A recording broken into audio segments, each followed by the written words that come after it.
ആലു ചോക്ക അല്ലെങ്കിൽ ആലു ഭർത്ത നിങ്ങൾ ആരെങ്കിലും കഴിച്ചിട്ടുണ്ടോ? ഒന്നുമില്ലടാ, പൊട്ടാറ്റോ വെച്ചിട്ടൊരു സൈഡ് ഡിഷാണേ. ആസാമിലും ബീഹാറിലും ഒക്കെ സ്ഥിരമായിട്ട് ചോറിൻ്റെ കൂടെ സൈഡ് ഡിഷായിട്ട് കഴിക്കുന്ന ഒരു വിഭവമാണ് ഇത്. സിമ്പിളാ. പുഴുങ്ങിയ പൊട്ടാറ്റോ ഇല്ലേ, അതെടുത്തിട്ട് നന്നായിട്ട് സ്മാഷ് ചെയ്യാം. എന്നിട്ട് കുറച്ച് ഉപ്പും കുറച്ച് മല്ലിയിലയും നന്നായിട്ട് മിക്സ് ചെയ്ത് കൊടുക്കുക.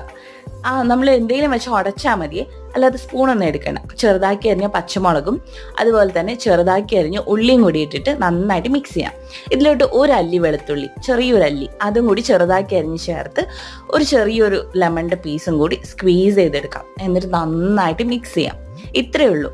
നന്നായിട്ട് മിക്സ് ചെയ്തിട്ട് നമുക്കൊരു ഉരുളയാക്കിയിട്ട് ചോറിന് കൂടെ വയ്ക്കാം. ചിലവർ ഇതിൽ കടുകെണ്ണയൊക്കെ ഒഴിക്കുക. അവർ ബീഹാറിലും ആസാമിലൊക്കെ ഉള്ളവർ ഇതിൽ കടുകെണ്ണ ചൂടാക്കിയിട്ട് ഒഴിക്കും. നമുക്കതിൻ്റെ ടേസ്റ്റ് അത്ര ഇഷ്ടപ്പെടത്തില്ല. അതുകൊണ്ട് ഞാൻ വെറുതെ ഇങ്ങനെയാണ് എടുക്കുന്നത്. പിന്നെ കുറച്ചും കൂടി ഹെൽത്തി അല്ലേ, എണ്ണയൊന്നും ചേർക്കാതെ. അങ്ങനെ പരിപ്പ് കറിയുടെ കൂടെ കഴിക്കാവേ, നല്ല ടേസ്റ്റാണ്. ഒന്ന് ട്രൈ